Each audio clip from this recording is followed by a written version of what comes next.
Hey grade 12s, I hope you guys are doing well, and of course my students who have been attending the classes, this is for you to revisit what we have been doing in our class.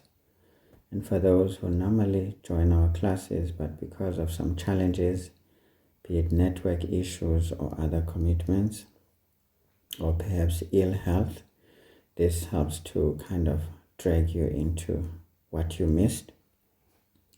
And for those who just are supporters of the channel but not necessarily people who attend my classes, this is just to share what we've been cooking over the weekend. Now folks, some of you are writing paper 2 today. It's already today. Look at the time. Of course this video is probably too late for those who are writing today, but for those who are still to write maths paper 2, because in different provinces you guys write at different dates, so perhaps this would be well in time for you to practice these issues and to ensure that you understand the work. I'm going to choose this question 6. So we have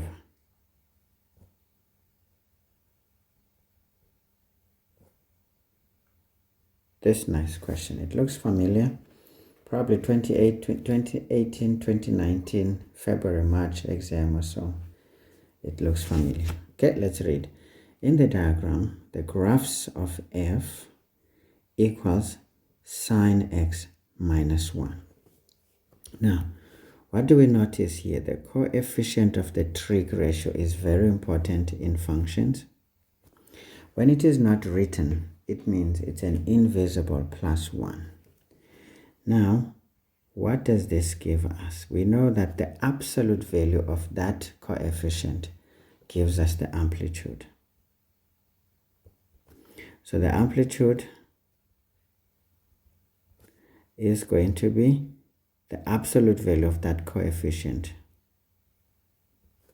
This is going to be 1, okay? The reason I'm forcing this absolute value business is because sometimes it's negative, but it never changes the amplitude, okay? So that is 1. And if we see that, it already tells us that technically we will have our maximum. Now the maximum of these functions is always equal to the amplitude. So this is going to be 1. And the minimum. The minimum is the negative absolute value of our amplitude, which is going to be minus 1. Okay?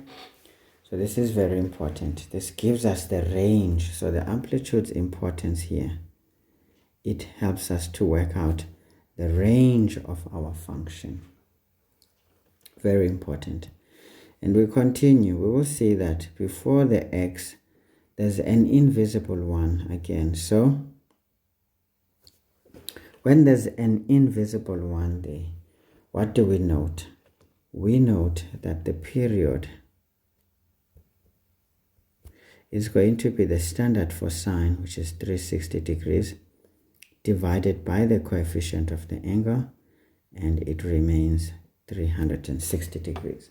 So this means for this sine wave to be complete, we will need what?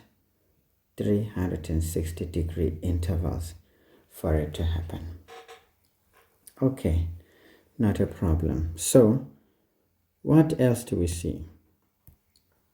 We will see that, okay, from here, what is the significance of all of this? It helps us to work intervals. So intervals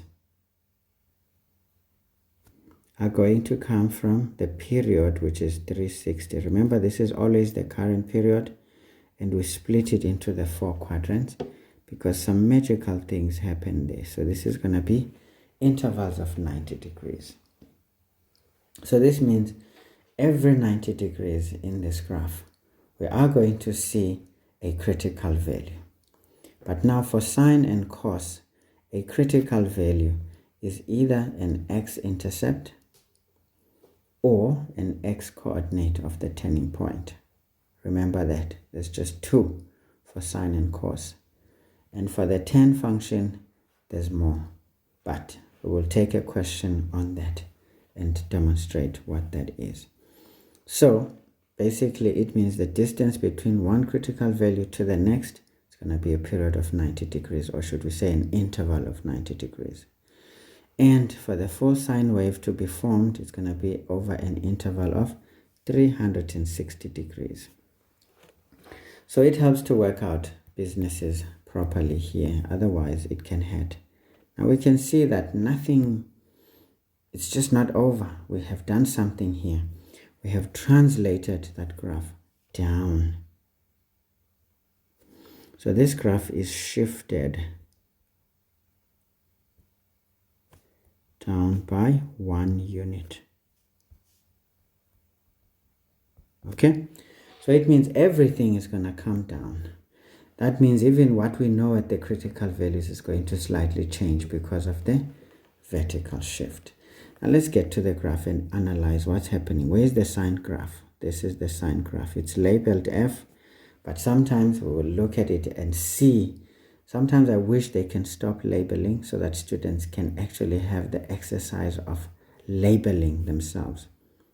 Because for me, I would still provide this on the answer sheet and then ask a question that label the graphs G and F on the sketch. Then it would take some serious considerations from students. Now let's see, why would we say this is the sine graph? Because we know if the period is 360 and the intervals are 90 degrees, we know that sine of 0, which is at the origin, I don't know why that 0 is a bit off, it should be closer here. Sine of 0 is supposed to be 0, but now it has shifted down, right, by 1 unit. So this means we are sitting at -1 over there. 2, the next critical value that we know is sine of 90. It should be 1. If we say that is 1, but can you see it has shifted down 1 unit? Now it's 0. So this definitely says this is the sine graph. It cannot be another graph.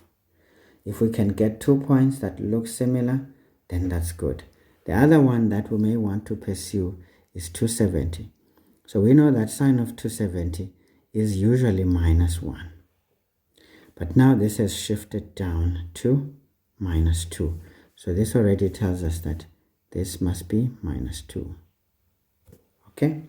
So there's no further proof than that, guys, that honestly this is the function that we are looking at. Of course, here I'm just highlighting what happened so that you can trace the business nicely. So work on these graphs, guys, when you're preparing. Don't work on them when you are under pressure, like right now. For those who are writing tomorrow, it is not going to work. But if you're already abreast with the work, you can just have a look at my strategy here. It might help to even make you stronger. It's not always. Remember, we all work differently. Sometimes I can say what I'm saying, but for you, it might just work well.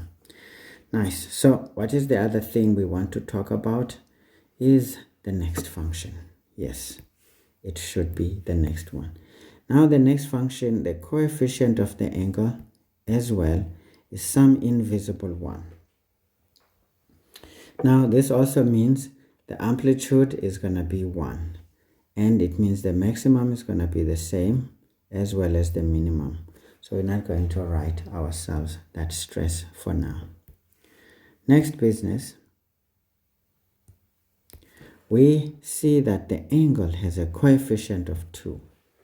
So now that's critical, because now from that statement, all we know is that technically we understand now that from this part, it simply means the period is going to be the standard 360 degrees divided by the coefficient of the angle, which is going to give us 180 degrees. So this means this graph is going to complete its period at over an interval of 180 degrees. This also tells us that the intervals here is going to be 180 degrees split into the 4 quadrants, and that should be an interval of 45 degrees. Right? So for this one, the intervals are different from the other one. The other one was 90, this one is 45, but again there's a relationship between 90 and 45, so this is to suggest that, well, these two can go into each other. So this is nice. So this helps us to then analyze that graph nicely and say, okay, here's the cosine function. It's labeled, but let's assume it wasn't labeled. How would you know that's the one? Okay, we know that cos of 0 usually is 1. So it starts at 1. So we know that this is 1. Okay, the way it starts, it's already the way the cosine function usually starts, if it is not, of course, augmented vertically or shifted horizontally. So that one is not shifted, so it starts the way we expect. The second one, we would expect to hit an x-intercept at 90 degrees. But now we're going to do it at 45 degrees. Why? Because we take the original critical value, we then divide by the coefficient of the angle. It gives us 45. So this is happening 45 degrees earlier than it should have been, or at least at half the original, issue there. Okay, so that's good. So this already tells us, yeah, this one is different. And of course, we will see that the period is complete at 180 degrees. Can you see? We did calculate that the period is 180, and we can see that a full cosine curve is achieved over that interval of 180 degrees. So this indeed proves this is the cosine function. Okay, so that's the one. The second thing is that we know that at 180, we were supposed to hit a minimum value. But now it's going to happen at 180 divided by 2, which is at 90 degrees. So the minimum is happening at half the value of our original critical value. So this indeed proves that our graph is this one. There's no other.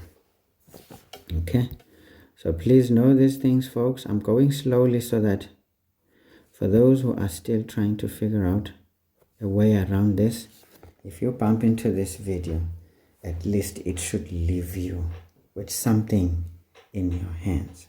Okay, so that's all. So you could see that from analyzing these few issues, you can actually locate which graph is which, even if they were not labeled, which I feel we should stop labeling so that students can have some time to exercise their knowledge even more. All right, so we are given that this is over this domain, minus 90 to 360, and we can see it all well. All right, now graphs of f and g intersect at A. Right, where is A? There is A. Okay, let's mark these differently. Okay, so they intersect at A and at they intersect at A. That's the one.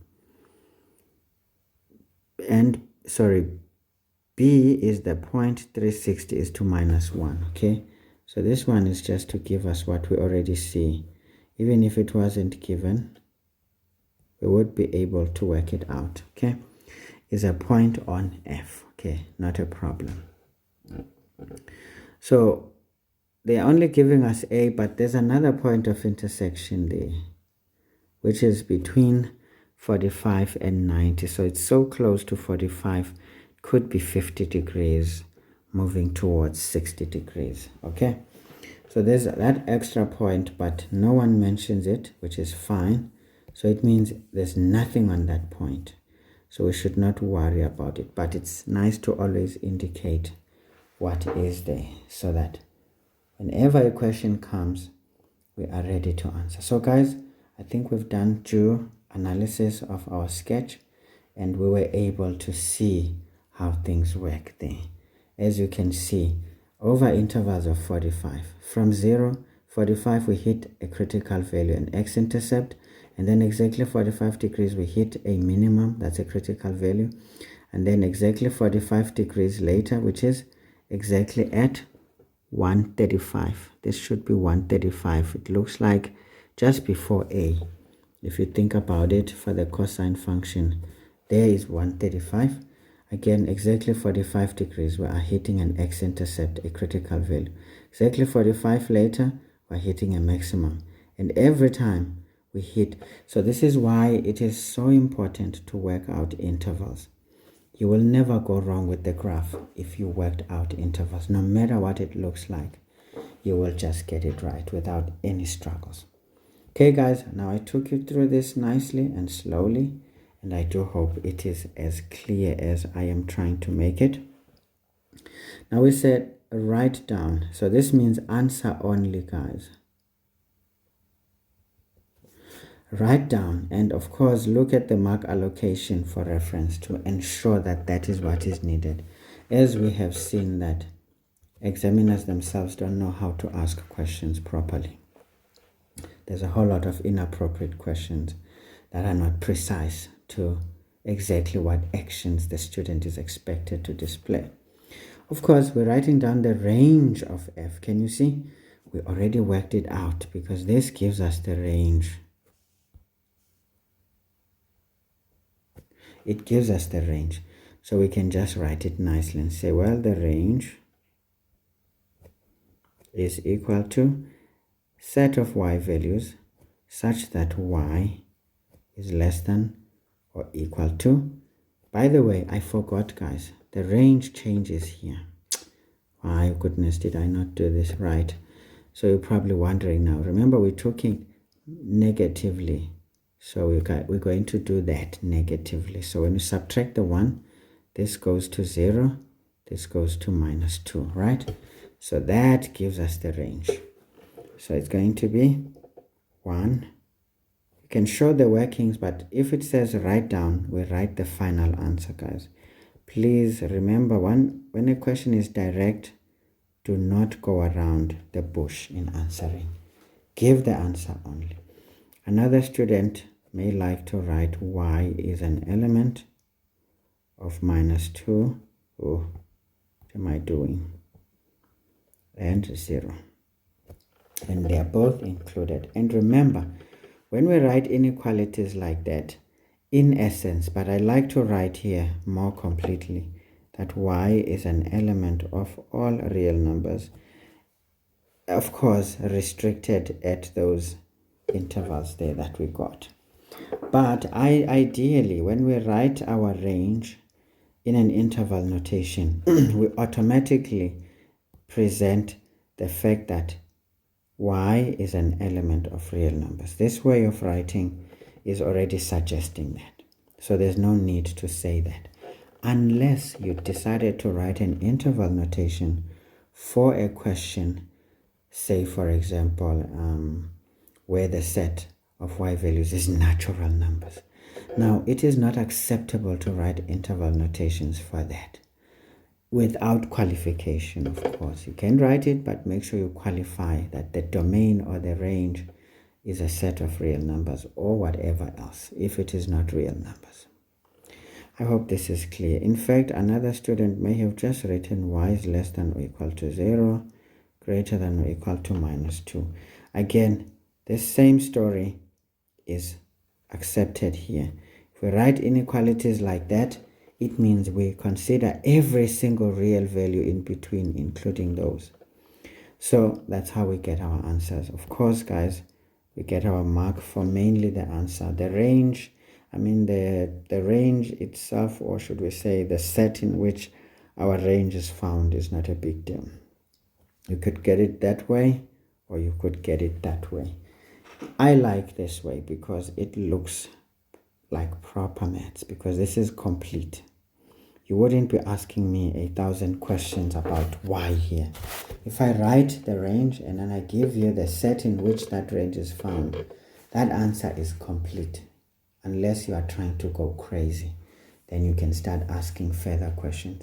But here I may want to ask, because I am not too sure if you really are saying what you are saying. But of course, mathematically, this is accepted for real number solutions only, nothing else. Okay. Now let's go for the next question, 6.2. It says write down. Again, can you see? Write down. This simply says answer only as well. Don't go around the bush saying other things. Unless, of course, the examiners themselves are confused, which they sometimes display that. The values of x in this interval minus 90 and 360, for which the graph is decreasing. Now, this is a very good question.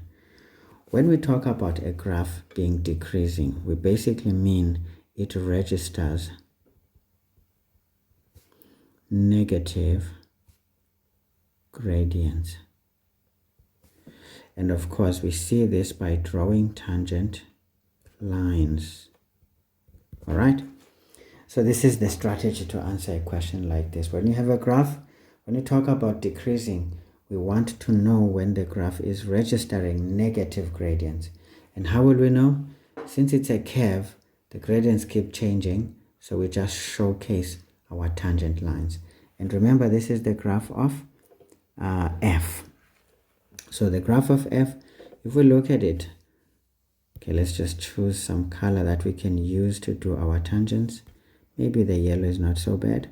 So this is at the minimum value. Minimum value, the tangent line is horizontal. So the gradient here is 0. Remember, stationary points have 0 gradients. Immediately ahead, remember we also read the graph from left to right, never from right to left. Don't forget that. So this one is sloping up. As the x values increase towards y, that is sloping up. So that's a positive gradient. So this will happen all the way until we get to this maximum value at 90. And we know that the gradient is 0 because that's a stationary point. But immediately after that, we will see that a tangent, as the x values increase towards 270, this one registers negative gradients because it's decreasing.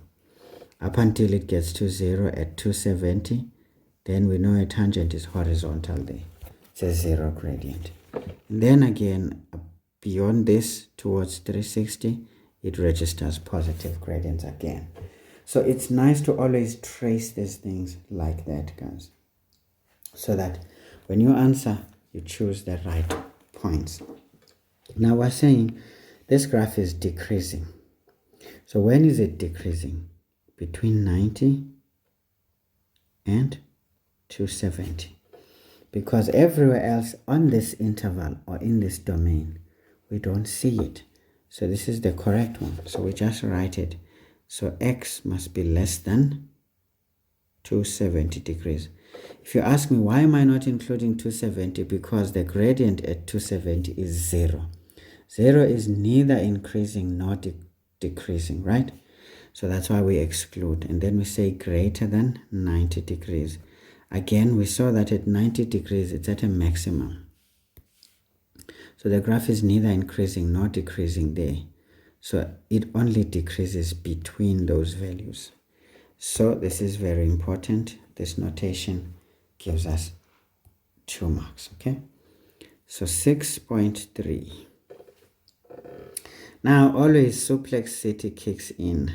Always on the last question. It's always going to be higher grade stuff, okay?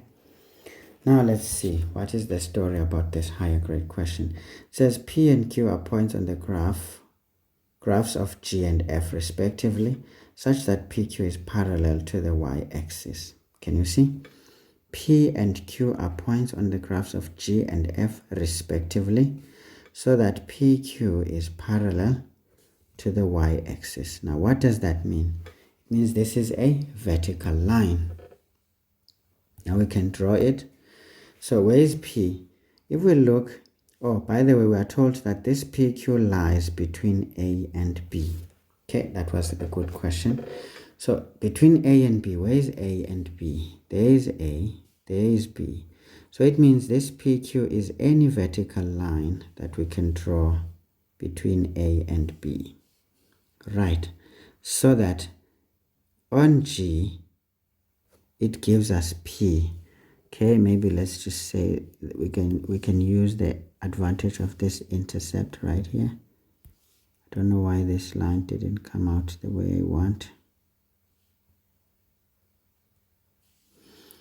It didn't want to come out the way I want. I'm gonna make it, I wanted to cut through this x-intercept straight up. Great. So we are saying there is a line there. Perhaps we can say that is P, and we can say this is Q. But remember, this is a variable point, right? This point can be varied, meaning this line, no, it's not going to work. Yeah, I knew it's not going to work. Okay, so basically we are trying to say this business of ours here, maybe let me do it this way, because it's not doing what I want. It's not doing what I want. So let's say this is point P, right? And let's say this is point Q. Of course, I'm conveniently choosing those points, but then we know that this is variable. So it means we can move it. It can be here. This situation can be here, right? And it can also be here.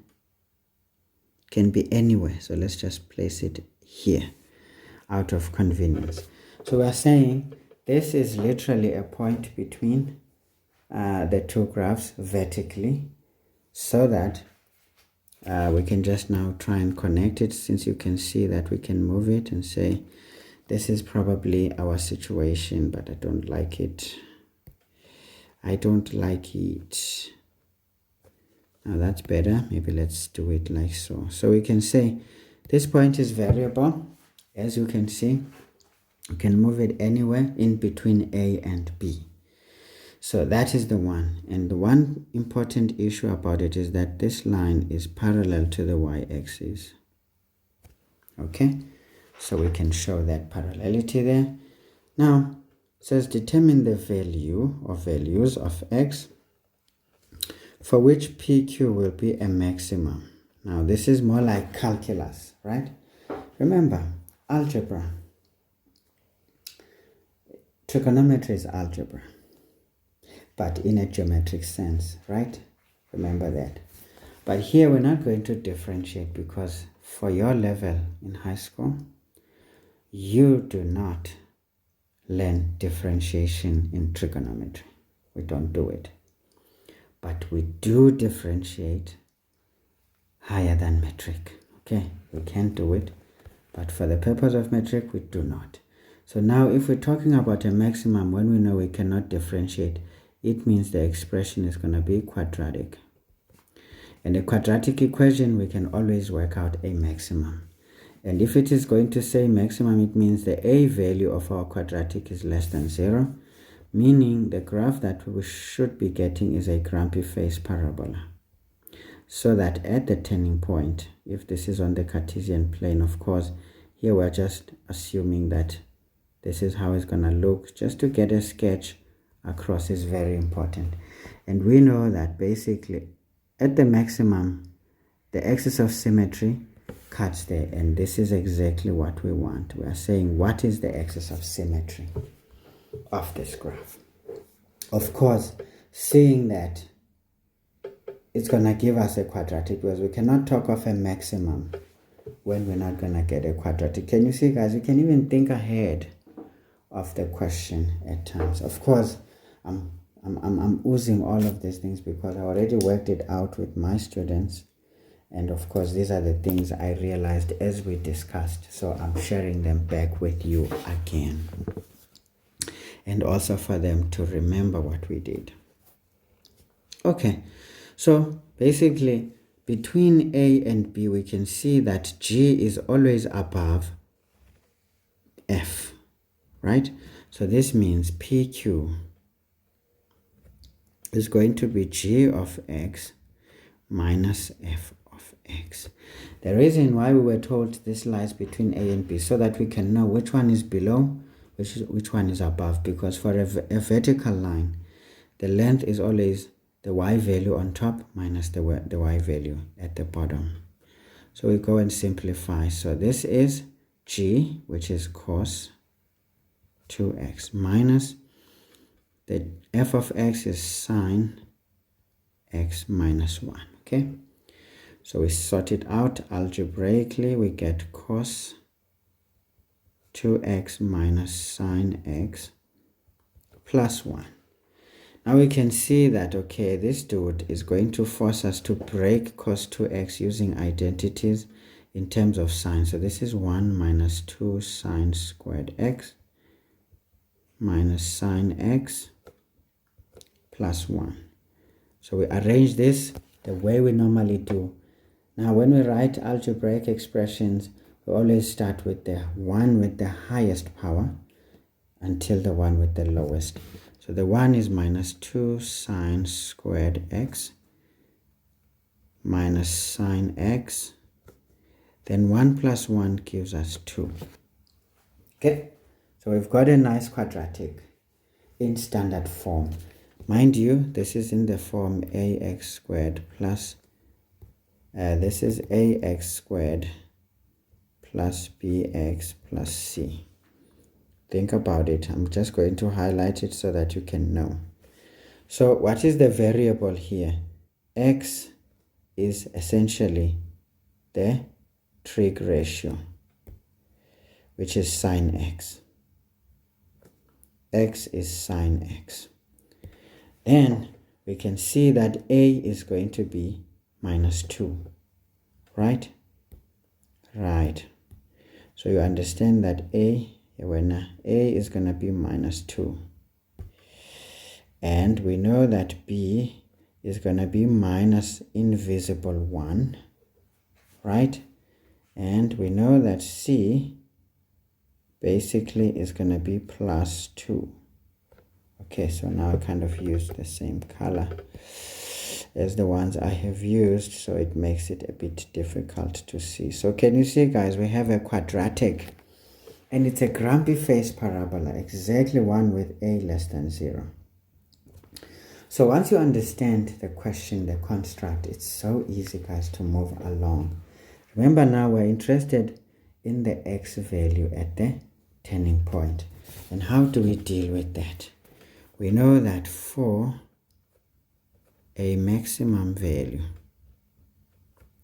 it is such that sine x should be equal to minus into minus 1 divided by 2 into minus 2, right? Remember the formula for the axis of symmetry. It means x is equal to minus b over 2a. That's exactly what we are trying to do here. Remember this. But at this point, I don't like to write minus b and what. We just go for the business. So the variable here was the sine of an angle.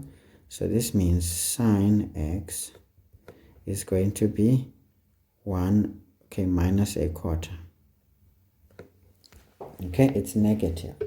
Why? Because if you look here, you will see that basically between 180 and 360, this is basically the third quadrant and fourth quadrants, and sine is certainly negative. So this thing already corrects itself. Even if we were wrong, it gives us exactly what we want. And then we continue. We want the angle. We're not interested in the sine per se.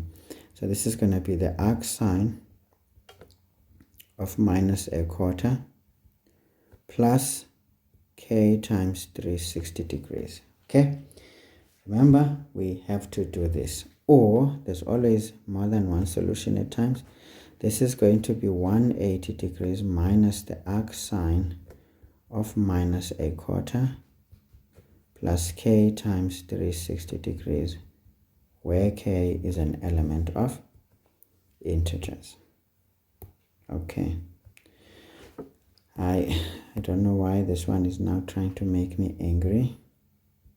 Okay, so that's what we do. Now what do we do next? So remember, we wanted the x value. That's why we're using the axis of symmetry of our the stuff there. Otherwise, if we wanted the maximum, we could actually complete the square and take the constant. It becomes the maximum value. So I'm going to show you how to complete the square here as well, so that you know both techniques, and so you don't starve. You must not starve. So this implies that x is equal to so arc sine of minus a quarter, it gives us 14 minus 14 comma 7 47, sorry, not 7, but 478 degrees to 2 decimal places, plus k times 360 degrees, or x is going to be equal to, look at the other one, obviously this is going to yield minus 14, so this is going to be 180 plus, because minus is going to be plus, so here we just add 180 there, it gives us 194 comma 478 degrees plus k 360 degrees, where k is an element of integers. Please don't forget to write that business. It is very important.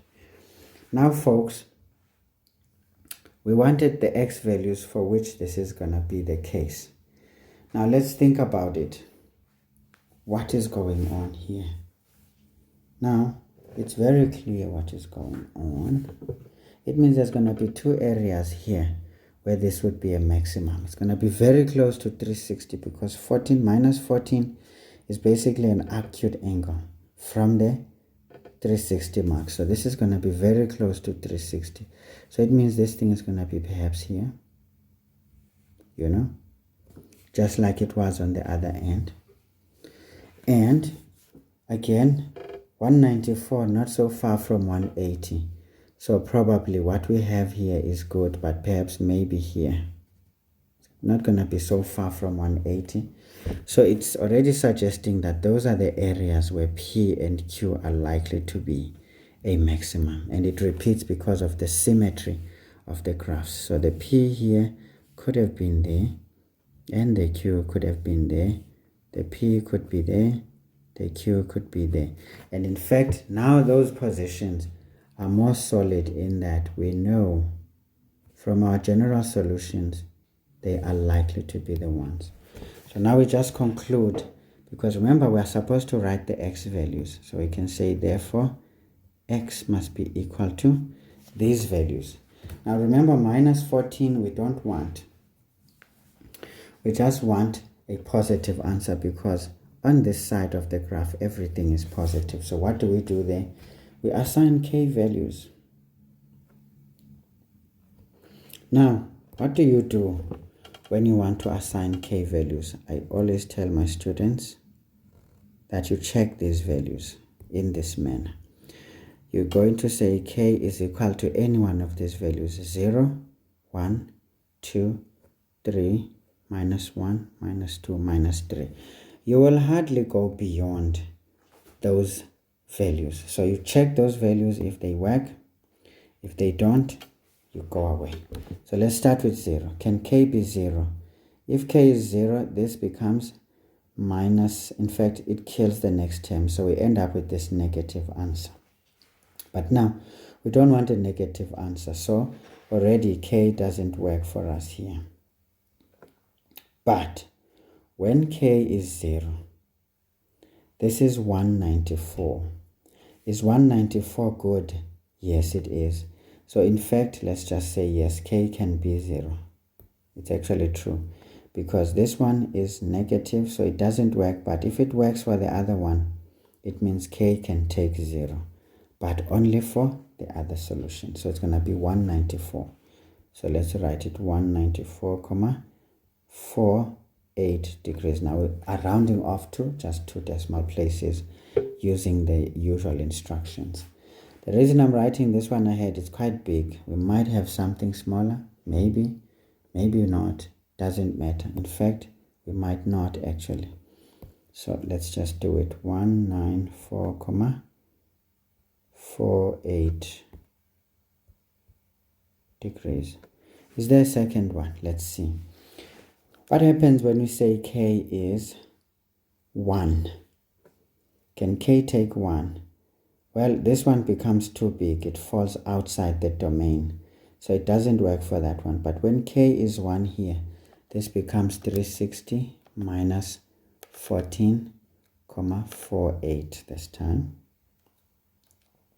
So this gives us 345,52 degrees.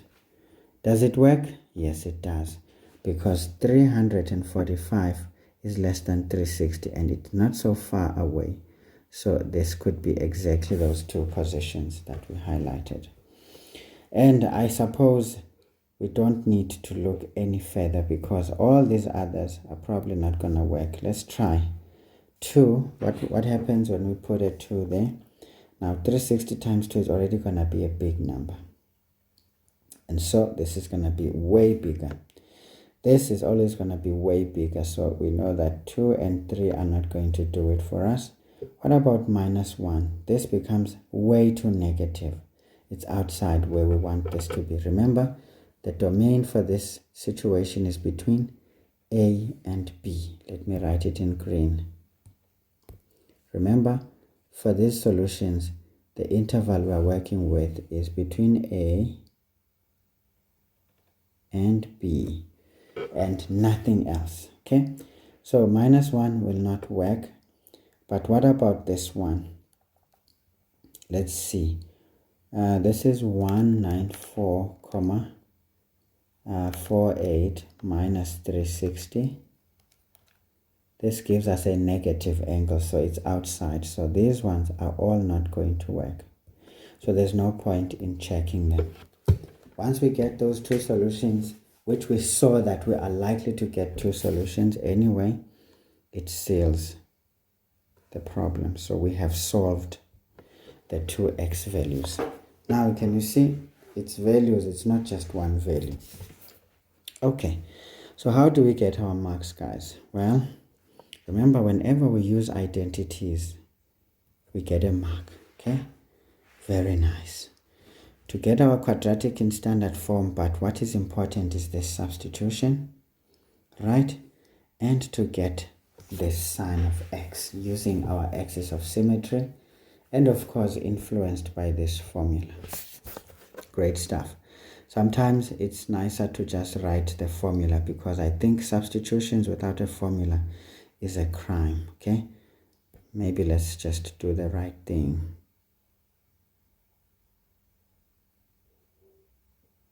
Because we cannot just write substitutions we don't know where they come from. We need to know where they come from. Okay, there it is.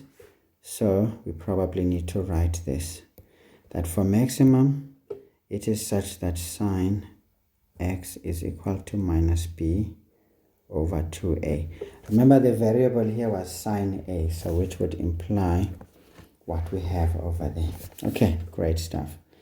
So now we have our 3 marks already, and of course we needed our 2 general solutions. So this one is a mark and this one is a mark. That's 4, and 1 mark for each of the solutions for a total of 6 marks. And that's how we take those 10 marks. As you can see, it's not as easy as it looks. Yes, the first 2 questions, if I was not to explain anything, remember, when you are writing this exam, you're not going to explain this to anybody. You just go for it. You shoot to kill, okay?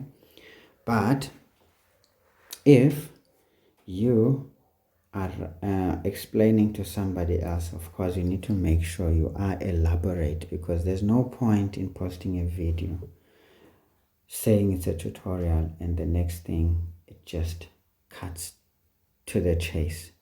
Then it might as well not be done because it's a waste of time. Yes, I know many of you are going to watch those videos, but at the end of the day, you're not learning anything from them. And that's bad because you're wasting your time.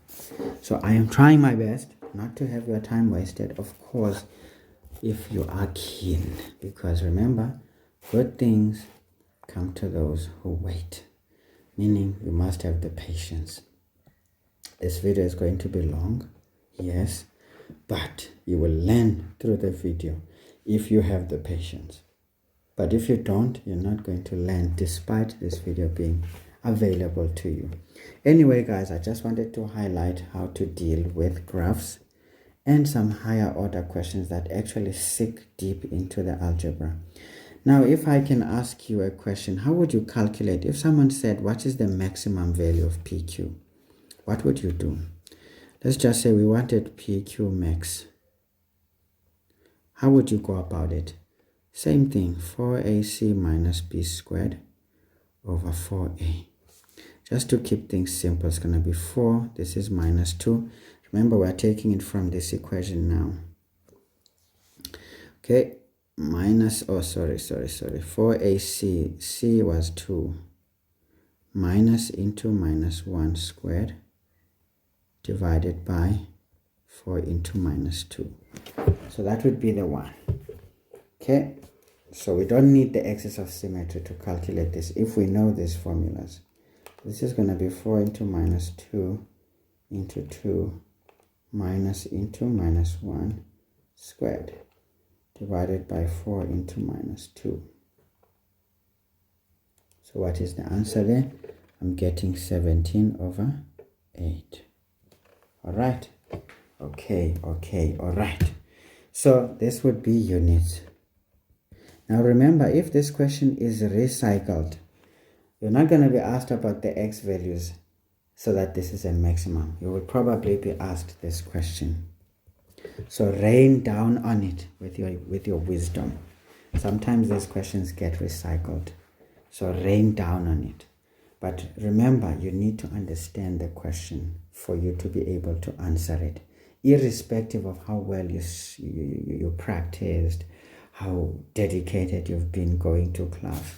If you don't understand the question and you don't have the right knowledge to analyze the question, you will most probably not answer the higher grade questions at all. But simpler questions, anybody can answer them, even those who are not well prepared, because there's formulae, everything is obvious, they can put it together and get some marks. All right, so that's the story, guys. Now, I don't want to go through the completion of the square, but one can actually complete the square there. All I can tell you is that if you were to complete the square, perhaps, I'm just going to give you the answer now. This is going to give us minus 2 into sine x minus, in fact, plus a quarter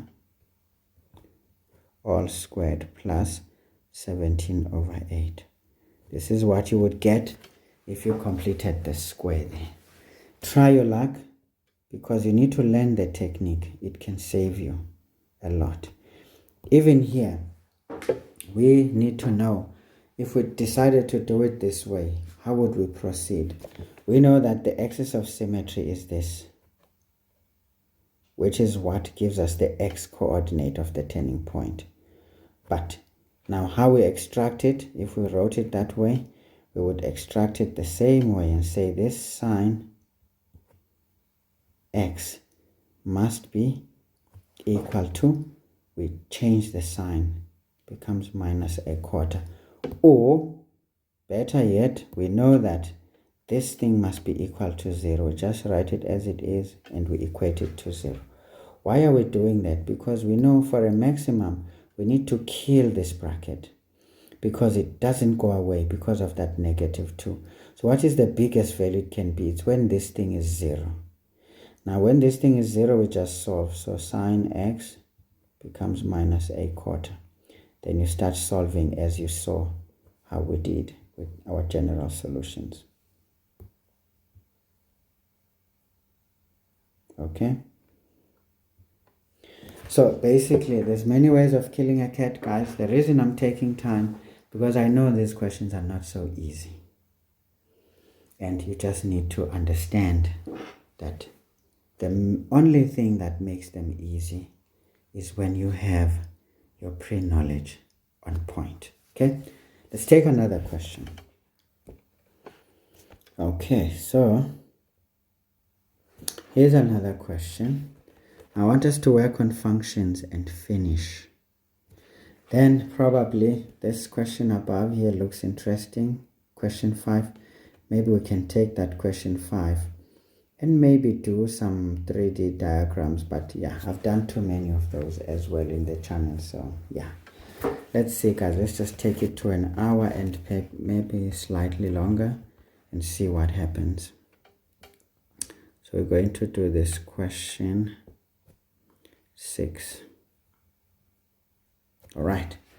So we've got another question on functions. Of course, we normally don't talk so much about the 10 function, but now the intention, guys, is to show you how to draw graphs effectively without flinching. So we are given f of x is equal to minus 2, 10, 3 over 2 x. Okay, so this is a 10 function, but let's analyze. We've got a negative 2, and this means it's not the normal standard 10 function, right? Right. 2, we also see that there is, first, this negative, it means it's inverted. It's inverted, or we can say it's reflected. So the 10 function is reflected about the x-axis.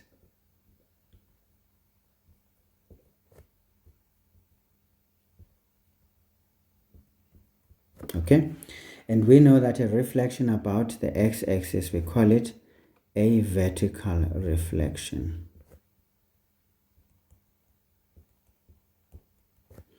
Please know these things. I know the terminology sounds boring, but hey, love it. You will love the subject because you will not be afraid when some serious business is being said.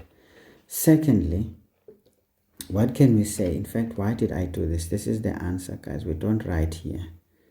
Hey, what am I doing? We analyze here, man. Aye. So we saw that there's a negative 2.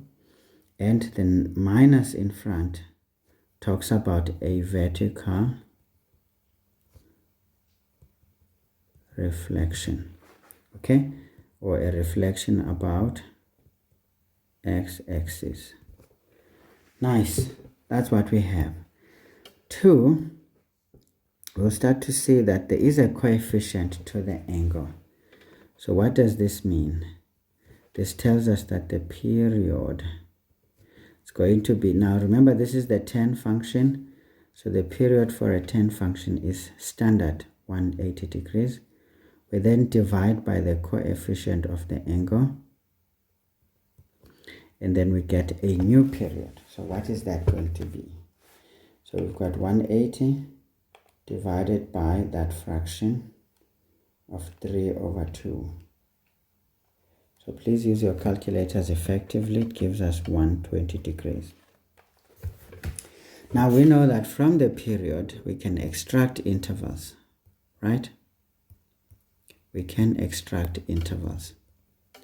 So it means our intervals are going to be essentially the current period divided by the 4 quadrants. Always divide by 4. Even if the graph, the domain is restrained, it doesn't matter. So 120 divided by 4 is 30 degrees. So it means this graph is going to hit critical values at intervals of 30 degrees each time. Okay? Now, what are these critical values for the 10 function? For the 10 function, it's x value so that the corresponding y value is equal to plus or minus 1. That's a critical value for the 10 function. So it's an x value that gives us a y value of 1 or minus 1. That's the first one. The second one, it's an asymptote, right? Or x asymptote, or we can say is the asymptote because that's the x value at the asymptote. The third one is an x-intercept, okay? So there's 3 critical values for the tan function. It's an x coordinate that gives us either plus 1 or minus 1. It can be the x value at the asymptote. It can be an x-intercept. But for cos, it's either an x-intercept or an x-coordinate of the turning point. Please know these things. Now, folks, this begs a question of how does a tan function normally look? Now, guys, there's an academy here. I don't know. I got these papers off some students. So it looks like there's an academy here. So you can call these dudes. I'm advertising for them now, even though they don't pay me, so that, you know, you can support them. Looks like they're based in KZN. All right, so that done. Now let's have a look. What do we know? When we have y is equal to 10x. Now, what do we see? We know that the coefficient here. Now, guys, it helps to study this like this. Otherwise, to just solve a problem, it's not good enough. So we know that there's a 1 there in front. But remember, this one we don't call an amplitude. We don't. It is at the point of inflection. I could put it that way. Those are points of inflection when the x-coordinate where the y value is going to be 1. These are more like points of inflection, I would say. If I'm right, I don't know. They look like them. They mimic turning points, but they're not turning points. Or we can call them turning points. Yeah, doesn't matter. So 10x, again, if we follow this tangent function, we see that the coefficient of the angle is some invisible 1. Remember, when 1 is not there, it is there. We know it. So first of all, what we can extract here is that the period is going to be the standard 180 degrees divided by 1, which is 180 degrees. Now intervals are going to be 180 degrees divided by the 4 quadrants, which gives us intervals of 45 degrees. Meaning between the critical values, we're going to move 45 degrees each time. Now let's do it on the Cartesian plane. How would it look? Okay, I'm just going to do one side, the positive side. So we've got 0 here at the origin. Now we know that the critical value is going to be 45. 45 again, it's going to be 90 degrees. 45 again is going to be 135 degrees. Perhaps let's just cut this one. And then 45 degrees further, it's going to be 180 degrees. All right. So we close the shop. Say this is x, that is y. And then we make this one 1. And we make this one minus 1. Okay. Now what do we know?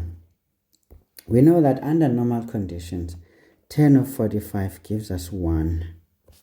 Right? And 10 of 90 is undefined. So this is an asymptote at 90. So an asymptote, we do this. Okay. So that's an asymptote. So this is at 90 degrees. Okay. Now we go on and say, holy cannoli, what is going on here? Well, it's going on. Now 10 of 135 second quadrant is going to give us minus 1. Then 10 of 180 is 0. 10 of 0 is 0. So what does the graph look like? If we draw the graph nicely, it's going to look stuff like this, approaching the asymptote. And then from this end, it's going to go stuff like that. Sometimes it always defeats me. I don't know why it does. Okay, let's just do it. Not like that when I'm on.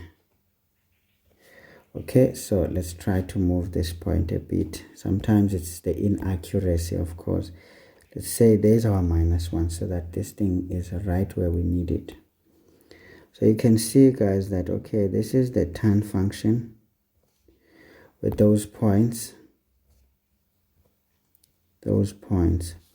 And of course, we appreciate it when it's like this, that this is the first half, the second half, and a full 10 function or revolution, if you want to call it a revolution. But a full 10 wave is complete. It must have at least one asymptote and two intercepts. That's the main thing. And now can you see those critical values? What do we see? From 0, that was the critical value. 45 degrees later, we got to another critical value where we get this, call it a point of inflection or whatever you want to call it, a turning point, a lazy turning point. Again, 45 degrees later, we got an asymptote, a critical value. 45 degrees later, 135, we got -1, again a critical point. And then 45 degrees later, we got an x-intercept. So this is how a tan standard function works. Can you see? Now we have to draw a different graph. But this graph, we need to draw it such that we show the resemblance to the original function. First of all, there's an issue now at hand. The issue at hand is that let's show the reflections in a different color. What can I choose? Blue. Maybe blue is going to be better. Now, can you see if this graph does this? Now, let's say we want to draw a graph of y is equal to -10x, meaning we are reflecting this graph vertically. It means that thing is going to come down stuff like this. Okay? We'll still have our point where 45 gives us -1. Spare the inaccuracy, of course, guys. That's what is going to happen. And same story with this one. When we reflect this vertically, it goes stuff like that. Okay? So that's basically how would that graph be reflected if we choose 135 will now give us a +1. Okay? So remember, this is now the reflected graph under normal circumstances with just a reflection. So that's what we would have. Okay? Remember what I just showed you now. Now let's come down to this one. So can you see? From the original, it usually is 45, the critical values. But this one is going to be 30. It means every 30 degrees, we're going to get our business like that. So this graph you can draw blindly by just with that knowledge. Or you can keep working things out nicely. It's honestly up to you guys. So we are ready to hustle this question. Let's start answering. So basically 6.1 says write down the period of f. We already worked it out, so it's nice and easy. 120 degrees. See, when you do your job, it's not so difficult. The point A lies on the graph, okay? Now we've got t and 2. It means we need to think about how to solve for t. Now it says determine the general solution of t. Meaning we need to solve for t in general. We don't want specific values, but we're solving for it in general. So this is another skilled way to ask for general solutions. So we know that, okay, f of x is -2 tan 3/2x. Then with point A, which is t and 2, it will be such that 2 is equal to -2 tan 3/2x. We divide throughout by 2 to isolate, by -2 to isolate 10. So this is going to be, in fact, we don't write t here. I mean x, we write t instead, because for x we substitute t. Okay, so this means our tan 3/2 t is going to be equal to -1 when we divide by throughout. So we then isolate this angle of ours. So this implies that 3/2 t is going to be, now for the tan function, we just take the arctan of whatever we have, and then we just write k. Now take care, to general solutions, we write the original period at first. It will correct itself. Do not find yourself writing this. Sometimes examiners do this deliberately because they know you might be fooled to just want to write that period here. and you're gonna get this wrong. So write the original, it will correct itself because of that. Because you know that this 120 was because of this. It's still going to do it. So we will continue and say this means that 3/2 t is equal to, now arctan of -1 is going to be -45 degrees from special angles, k times 180 degrees. By the way, do not forget k as an element of integers. If it is not there, it doesn't, the whole general solution fails. Okay, great. So this is what we have. Now we just simply divide by 3/2.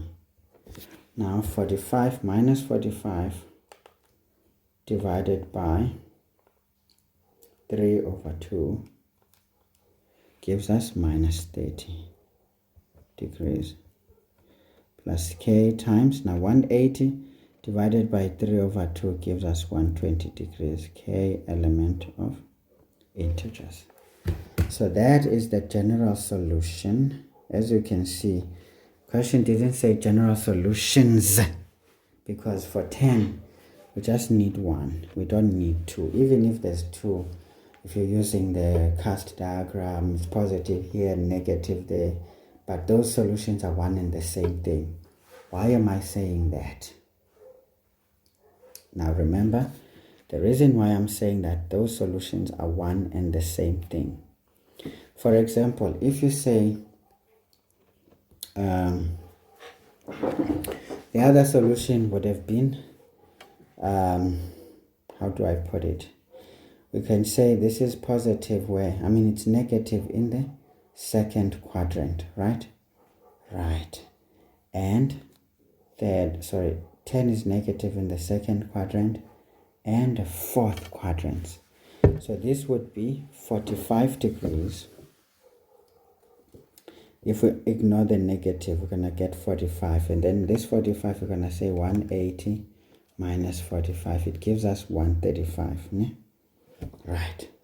And then the other one, if we say 135, let me just show you. If we say 135, then we divide by this business right here.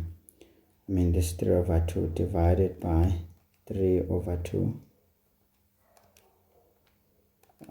What do we get? We get 90 degrees, right? Right, it gives us 90 degrees. So this is one of the solutions we would get, okay? And then we go on and do this one. We would say 360 minus 30, and then this would give us 330. But this is as good as minus 330, right? Right. You understand this. You understand this very well. But what is minus 30 degrees? Yeah, this is the one. Now I feel like something is not adding up. But hey, it doesn't matter. Let's leave it. Whatever you do, guys, you can do the reference angles.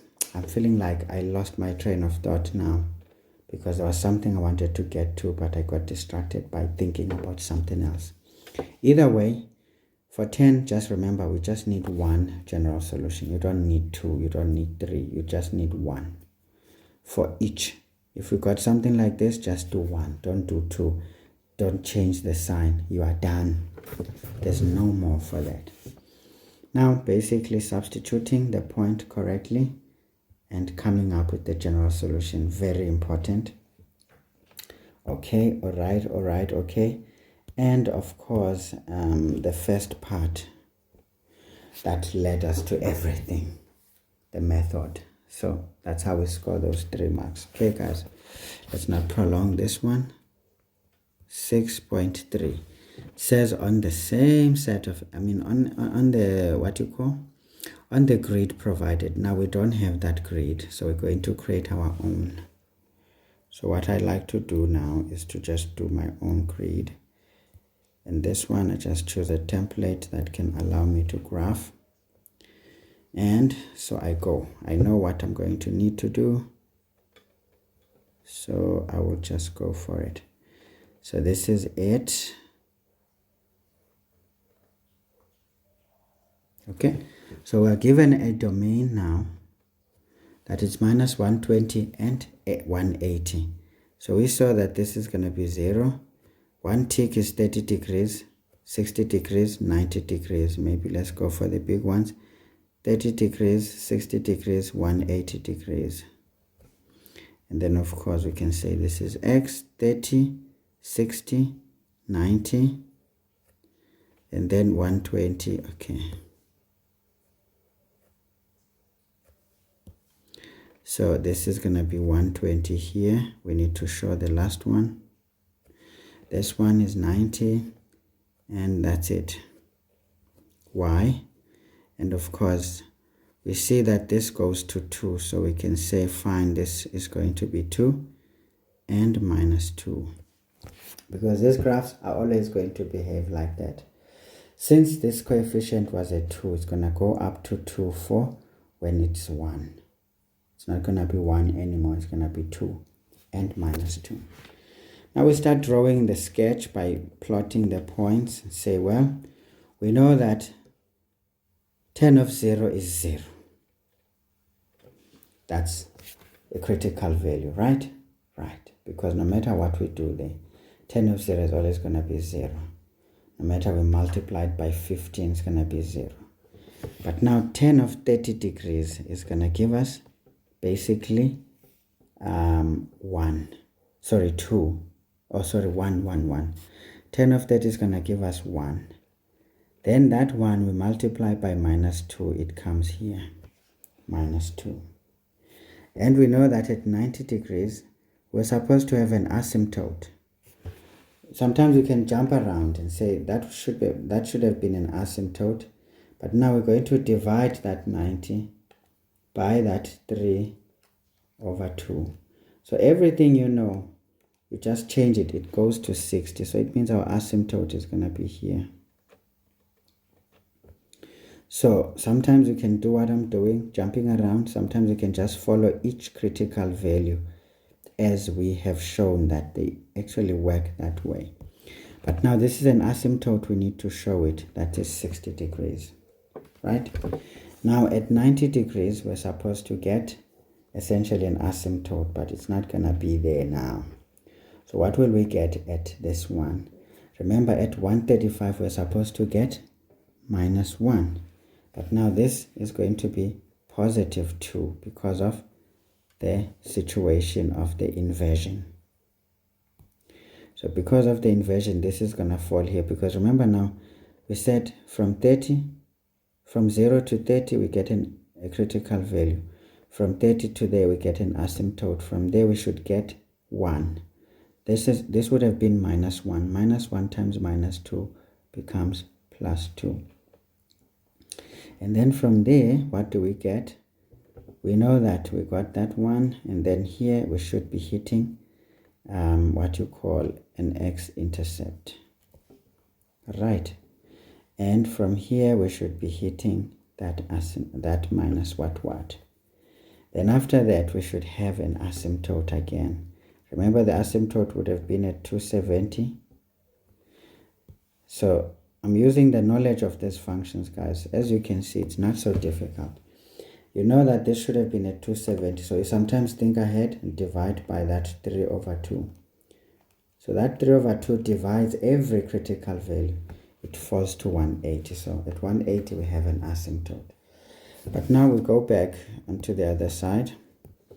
And then we'll see that, well, sine of 30 here was supposed to now give us minus 30 should be minus 1. Now it's going to give us plus 2 again, right?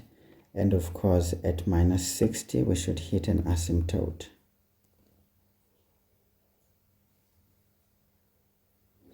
Again, you would know that this should have been at minus 90, but because of dividing by minus by dividing by 3 over 2, we will get an asymptote at minus 60. These are negative angles, by the way. All right, not a problem. So maybe we should show the 30 here because it's also important. Yeah, it's also important. It's a critical value, right? Right. So this is what we have. The next one, after this, if that was there, this one should come down here, and that one should sit down there. So once you know the shape, guys, you can almost always approximate it. So we just draw the sketch. Now we know that it's going to be inverted, so the graph is doing stuff like this, and it's doing stuff like this,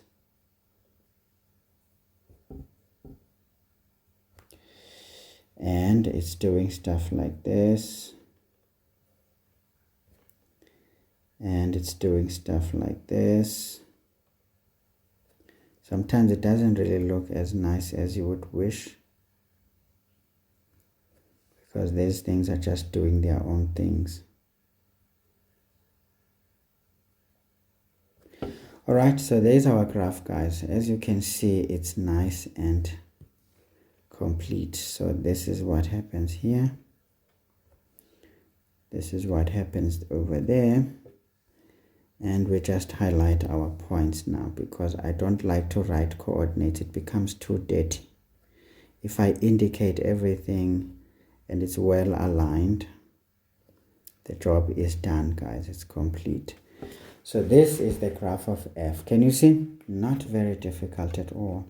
So all we have to do is just to label that this is our f of x. So as you can appreciate, the question said we need to show all asymptotes intercept with the axis and endpoints. The one endpoint is 120 there, because this one is an asymptote. It ends with an asymptote. So as you can see, it's perfect, it's good, it's nice. So we get a mark for the shape, that it is inverted. We get a mark for any of the intercepts. We get a mark for any of the asymptotes. So that is the 3 marks. In fact, 4. Wow. Or the end point, I forgot. So if there's something extra, that end point is key. All right, so 6.4. Okay, what do we do now? It says use the graph to determine for which values or value of x is f of x greater than or equal to 2. So when is that situation? You can see it is equal to 2 there and greater than 2 like that. Equal to 2 and greater than 2 over there. So this means the intervals is this interval there and that interval. Between the asymptote and minus 30, between the asymptote and 90 degrees on the other end. Because everywhere else it is less than 2, and we don't want less than 2, we want greater than 2. So we just write here that x must be less than or equal to minus 30 degrees greater than minus 60 degrees. Why are we not including 60? It's because it's an asymptote. Or x must be less than or equal to 90 degrees, because at 90 it is 2, but it must be greater than the asymptote, which is 60 degrees. Right, so how many marks is this? 3 marks. So maybe 2 marks for that, and then 1 mark for the other one. I don't know, it should be 4 marks in my opinion, because those 2 are critical areas anyway. So I'm sure you guys can appreciate what is cooking here. So anyway, that's it. In fact, I just wanted to do something here and say, let's just show this better, so that if you are following from somewhere, you can see nicely. Actually, what I want to highlight is that this is the case over there. These are the areas that satisfy those inequalities. So again here, that is the area that satisfies those inequalities. Just so that you can see what is going on. Okay, all right, okay. Yeah, just a bit of being silly there. Now 6.5, the last question. It says now describe the transformation. Almost always this comes as well. You could give it a star. It's not really too difficult, but yeah, it's not easy as well. Describe the transformation of the graph of f to form the graph of g of x equals minus 210x. But now what we notice is that minus 210 is similar to that minus 210. And then the angle itself again is similar. It's 3 over 2x. Nothing has changed. But now the foreigner here is plus 60 degrees. And now what does it mean? It's a horizontal shift to the left by 60 degrees. So we can say here basically G is F translated 60 degrees to the left. Done. So we get 2 marks for our troubles there, and we walk away with 13 marks. Okay guys, so please master the functions. They are usually the easy marks to score. And as you can see, if you take a bit of rigor in doing them, I swear to God, they become the easiest marks you can pick, because as you can see, the tough questions are usually the end questions. And of course, drawing the graph is a bit tedious because you need to think about issues here to get it right. But as you can see, you will never get it wrong if you approach it the way I am showing you guys. So this is essentially how we do things here. All right.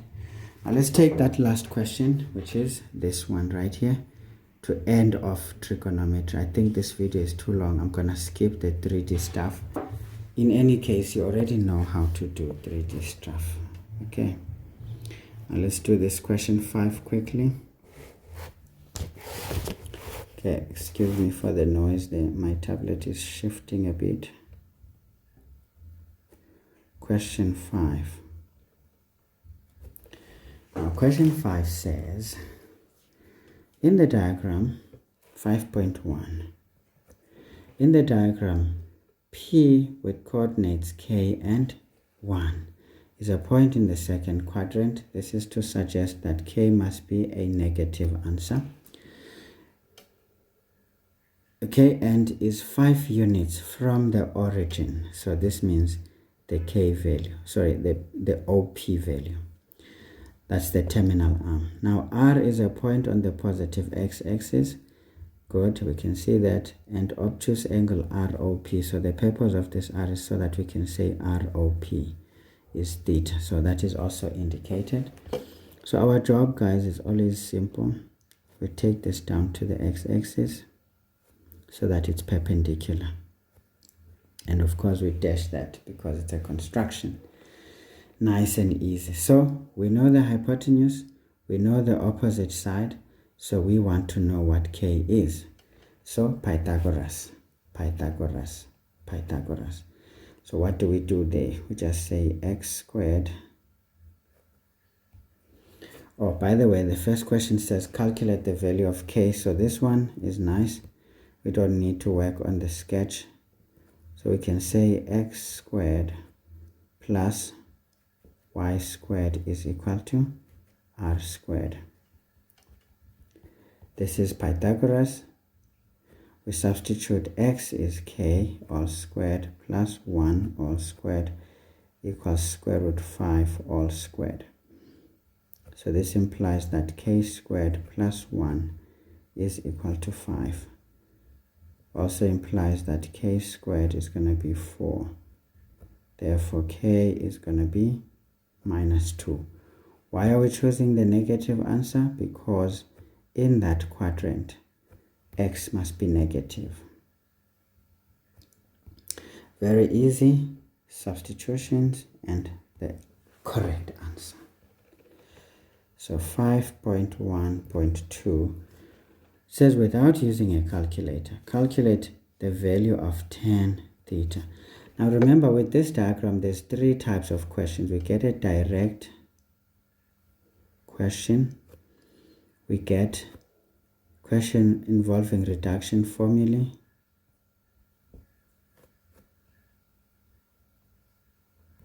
or cofunctions. Then the third one is going to use identities. It's almost always like this. Of course, they can be mixed up in a bit. As you can see, tan theta falls in the category of the direct questions. There's always one like that. So we can say A. We know that tan theta is going to be opposite, which is 1 over adjacent, which is minus 2. So we can just say here the answer is minus 1 over 2. Done. So as you can see, it's just 1 mark because it's too obvious. So B, so again, I hate this question. Okay, maybe we can say it's a calculation, but this is not a calculation. Sometimes, why do you ask these questions, guys? We have cos of 180 degrees plus theta. All right, so we know that reduction formula is going to be minus cos of theta. Can you see it's in this category? So this is minus into cos is adjacent, which is minus 2 over hypotenuse, which is square root 5. So this becomes 2 over root 5. Remember, when we're not using the calculator, we're not simplifying. Right, so the reduction is usually the mark, and the final answer is the mark. Okay, so we have C. Now C is one of those higher grade questions because there will always be some kind of a higher grade question on the terminal arm. It always comes, of course, either in the form of identities or whatever. Okay, so we have sine theta plus 60 in this form. Now this is suggesting that we must have two terms on the numerator that are not the same value, and we have our job cut out for the denominator, that it should be the square root of 20 and nothing else. Okay, easy stuff. So we say sine of theta plus 60 degrees. Now that's a sine compound angle identity. We expand, so it's going to be sine of the first angle times cos of the second angle. The sign remains. It's going to be cos of the first angle times sine of the second angle. Okay, now sine theta, in there it's 1 over root 5, right? Cos of 60 from special angles, it's a half. Please know them. Now cos theta here is going to be minus 2 over root 5. And then sine 60 is root 3 over 2. Again, please know this. If you don't, you're going to be dead. Let me remind you in case you have forgotten. So if we've got 30 degrees and 60 degrees with 90, adjacent to 30 is going to be root 3. Opposite 30 is 1. The hypotenuse is at 2. Right, remember that one. That's the one that's usually easy to forget. Now, since we were told not to use a calculator, we're going to show every step. Numerators multiply is going to be 1. Denominators is 2 root 5. The sign will change because a negative times positive is a negative. The numerators multiplies 2 root 3 over 2 root 5. Okay, good. We move on. Common denominator, this is 2 root 5. 2 root 5 divided by 2 root 5 is 1. 1 times 1 is 1. Minus 2 root 5 divided by 2 root 5 is 1. 1 times 2 root 3 is going to be 2 root 3. So we already have our numerator as it was required. Now we need to convert our denominator differently. Now remember, with this step, we reverse it. We reverse this root. So this is going to be 1 minus 2 root 3 over. Now laws of sets will tell us that if we took out the square root, now we reverse it inside, it means that 2 was squared. It's going to be 2 squared times 5, which is going to be 1 minus 2 root 3 divided by the square root of, now 2 squared is 4, 4 times 5 is 20.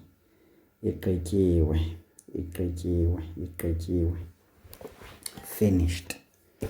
Done and dusted. Okay, I hope guys this is very easy to follow, because as you can see it's just algebra with the spices of some local technicalities of identities and other things. All 3-step approach after all.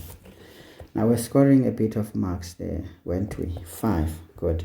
This expansion, remember when we do identities we get a mark. When we use our special angles, any one of them, good. And then we can say general substitutions, because we already did some work on these other ones. The cos, we saw it already. The sine, we saw it already. So not too bad. 3 marks. And then to reverse our radical, there, using rules is quite key. Okay? It's quite key. So, special angles, we're going to mark them once. Perhaps the one that we were not asked was sine. So defining sine according to the diagram perhaps would also, no. I wouldn't give the mark for that. So general substitutions, but looking for the common denominator there is quite key. So I think those 5 marks are there. The answer was essentially given in a way, so we wouldn't really mark it, but it can be considered for a mark. Okay, not a problem guys. So let's get to the chase, cut to the chase. I'm tired. So 5.2, we're proving an identity now. Easy. So here we can just simply jump for the left hand side because it looks complex. We've got cos x plus sine x all over cos x minus sine x minus cos x minus sine x divided by cos x plus sine x. Now we want to reduce this into the right hand side. As you can see, the right hand side is much simpler. So what are we going to do? We will look for the common denominator. Sometimes the common denominator will not work because it's not common. These two things in the denominator are not the same. So what do we look for? LCM, the lowest common multiple. And the lowest common multiple is going to be the product of those denominators. So this is cos x minus sine x into cos x plus sine x. Okay, great. Now what other students like to do, they just know once we find our common denominator, we simply cross multiply those. Let me just show you that technique so that you don't waste time, because even if you say this divided by that, these two will divide to 1, this survives, then we multiply that into the numerator. But can you see it's as good as just cross multiplying that over there? So we end up with just cos x plus sine x. This is the same thing, so we can say all squared to keep the piece there. We do the same here. This divided by that, this and that divide to 1, this survives, we multiply that to the numerator.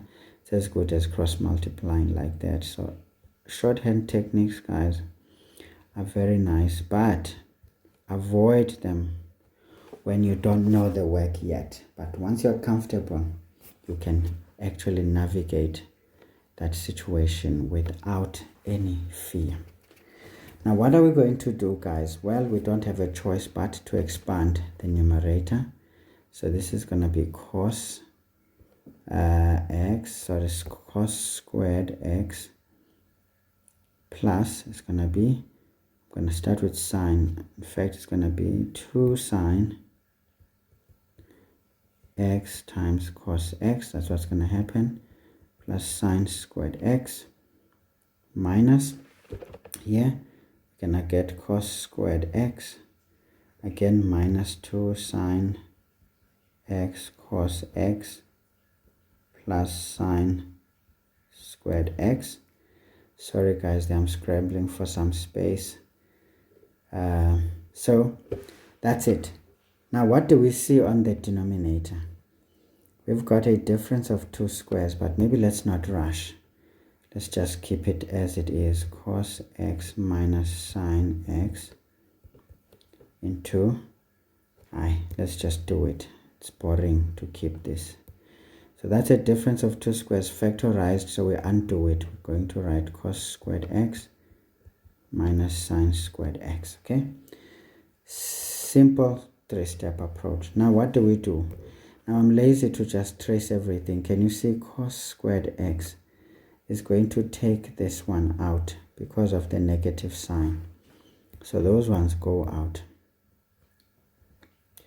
All right. Secondly, sine squared x here is going to take this sine squared x because of that negative. So they will take each other out. Great. So what do we have remaining?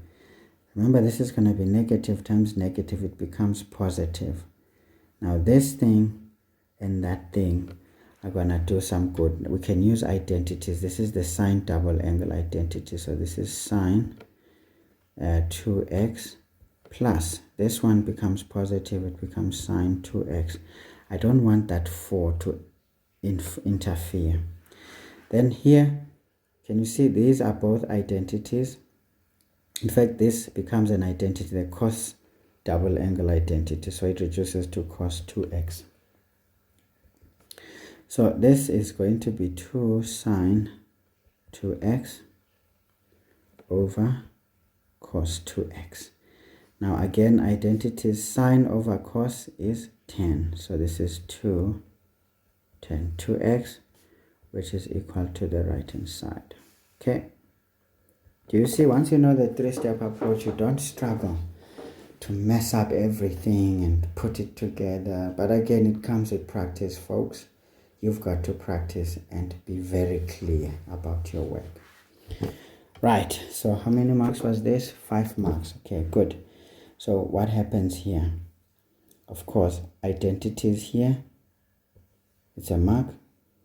Identities, it's a mark. The 10 here is a mark. So those are the 3 marks. Now, where are the others? Of course, the LCM business and everything else that we did. Proper stuff. And of course, identity there, identity there. So that's 5 marks. Nice and easy. Nice and easy. So you can see, guys, if you know your stuff, you know your stuff, okay? You're here. Now let's do the last one. 5.3. This one is a kicker. It's for higher grade students. It's not for weak students. So we've got sigma. So this is a typical higher grade. Can you see sequences and series? I told you this is algebra. It can come.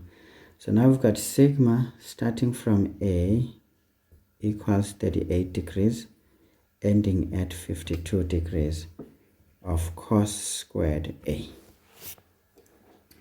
So now what do we see here, folks?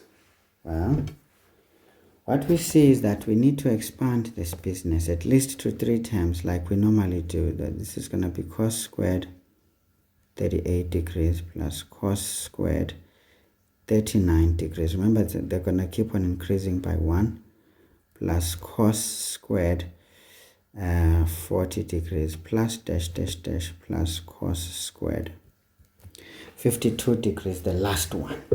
So this is a series essentially, and we can see that if the angles are increasing by 1, therefore it's going to be an arithmetic because the cos squared is the same throughout. So this is an arithmetic series. But now the common difference is going to be difficult because there's a cos involved. So it's going to give us a lot of decimals we don't like. But all we know is that this is an AS with basically n equal to the last one, 52, minus the first one, 38. We always add 1. So let's do that. We just needed the number of terms. So this is 52 minus 38 plus 1 gives us 15 terms. So it means these things are 15. They are quite many. So what do we know? We know that, well, Sn is going to be n over 2 into the first term plus the last term. At least we know both.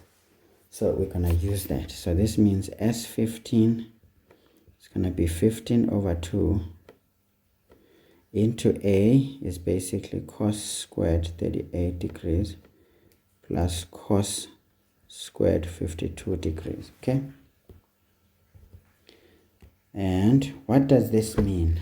Well now, okay, a normal student would get stuck here and not know what to do now. But remember, look at these angles. 52 and 38 add up to 90 degrees. It means we can represent one as a cofunction of the other. Yes, algebra. So S15 is going to be 15 over 2 into, we can change this to sine. So we know that cos 38 is going to be the same as cos, maybe let's put it this way. Big brackets, yeah. This is going to be cos squared. 38 is 90 degrees minus 52 degrees plus cos squared 52 degrees, okay? So S15 is going to be 15 over 2. Now we break the bracket. This is going to be basically sine squared 52 degrees plus cos squared 52 degrees. Now, what do we see? This is again S15 equals 15 over 2 into, now remember, sine squared of the same angle as the cos squared of the same angle, square identity, that this is 1. So we can say therefore S15 here is going to be 15 over 2. Done. Okay? So, a bit of algebra there. As long as you know how to do it, as long as you understand that trigonometry, you need tricks. You just can't go about it raw, although the idea is still maintained. So what do we do here? 5 marks. Number of terms, important. Setting up this situation, more substitutions, yeah. Cofunctions, yeah. Square identity, yeah. Final answer. Easy 5 marks once you know what to do. So we are taking these 23 marks, guys, in style. By fire, by force. Okay? We are doing it by fire, by force. So can you see, guys, once you know your work, remember in maths you need to know everything that you are taught. Don't say paper 2, I don't need algebra. I don't need techniques from paper 1. Also, don't think paper 1, you're not going to need techniques from paper 2. These things sometimes overlap. As you can see right here, we have just done what you wouldn't expect you should do. Okay? Now, how else could you do this last question? Just am interested in showing you every technique there is. I thought about this one after finishing with my students, and I was like, yikes.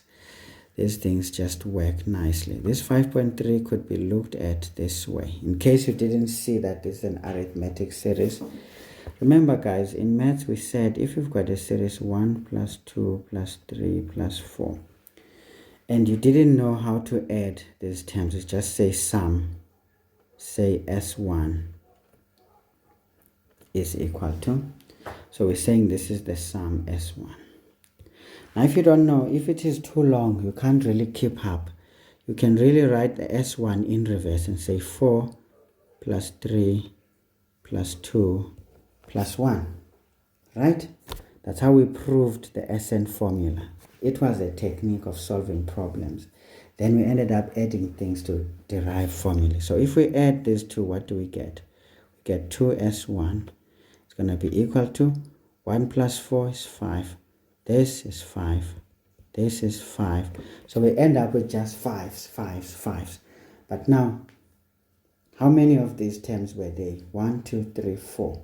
And guess what? We've got 4 5s. So this means this is going to be 2S1 is equal to 4 times 5. Right. So this implies that 2S1 is going to be 20. Therefore, S1 is 20 over 5. Can you see over 2? Sorry, it's easy to evaluate what we did. Then remember this is when this thing is long. So this is just to show you a sample of how to think about an issue that is complicated and be like, okay, this thing looks a bit long. I will not keep up. Let me make it short. Let me take a sample or a model of it.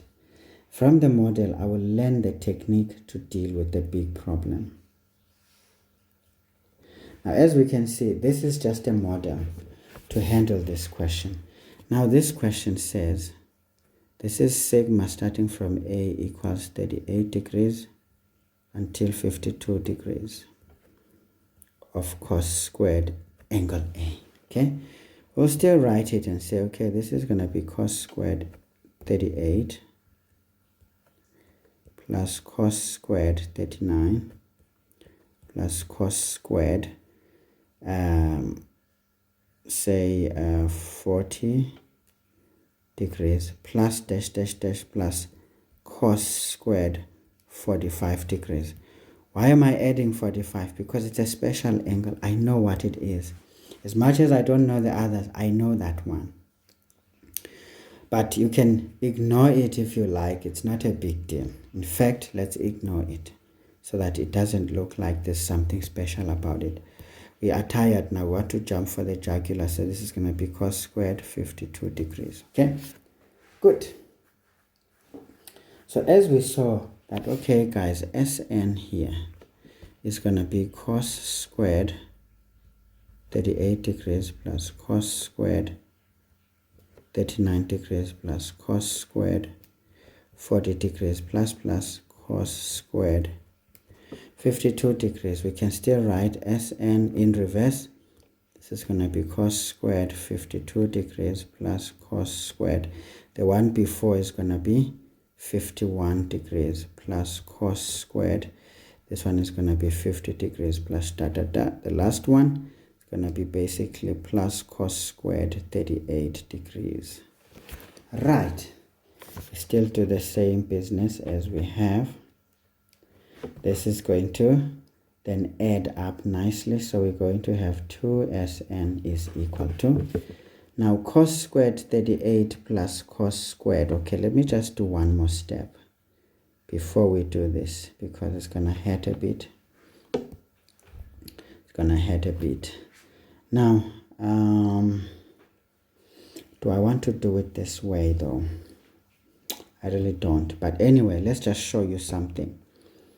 If you look at these angles, 38 and 52, they add up to 90.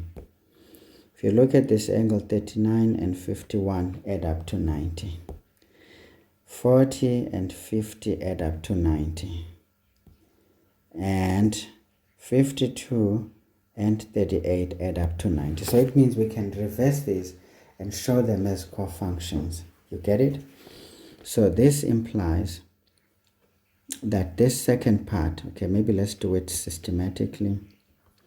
This implies that we've got Sn equal to cos squared 38 degrees plus cos squared 39 degrees plus cos squared 40 degrees plus da da da da da plus cos squared 52 degrees. And then we can say plus Sn, we write this in reverse, but now using cofunctions. Now cos squared 52 is the same as sine squared 38 degrees. Plus this one is going to be sine squared 39, yes, degrees plus sine squared, that of 50 is as good as 40 degrees using cofunctions. Plus this one is going to be sine squared 52 degrees. This is now when we employ cofunctions to change this line into cofunctions, because we saw there's relationships with the above, and that's what we did right here using cofunctions. Of course, you don't want to do a very long thing. When you know by inspection you can see it. Then we add. So we get 2Sn equals, now can you see? cos squared of the same angle plus sine squared of the same angle is 1 plus 1 plus 1 plus dash dash plus 1. But now the trick now comes in saying how many are these? We go back to that same story. That okay, fine, this is an AS such that n is 52 minus 38 plus 1, which is 15. So you could also count with your words. 38, 39, with your fingers. 38, 39, 40, 41, 42, 43, 44, 45, 46, 47, 48, 49, 50, 51, 52. You can see that's 15 counts there. So this implies that 2Sn is going to be equal to 15 times 1. Because the 1 keeps on repeating now. And this implies that basically Sn is equal to, in fact we can just go for it, Sn is going to be equal to 15 wait, what am I saying? We